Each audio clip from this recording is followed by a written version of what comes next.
Sharing your iPhone's internet connection with your Windows 10 PC via USB is possible. Here are the steps.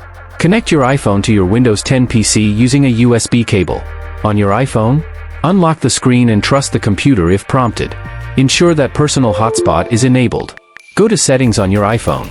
Tap Personal Hotspot. Toggle on the Personal Hotspot switch.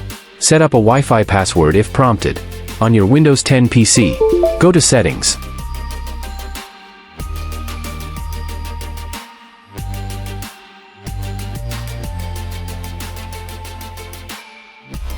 Select Network and Internet.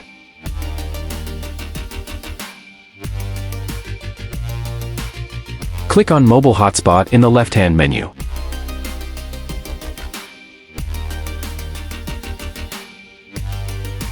Click on Edit to configure hotspot settings if necessary.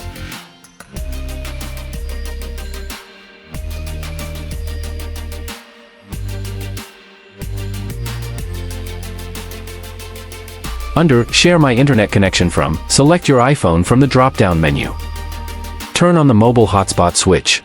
Turn on the Share My Internet Connection with Other Devices switch. Your Windows 10 PC should now be connected to the internet through your iPhone's USB connection. If it doesn't connect automatically, try restarting both devices or double-checking the settings.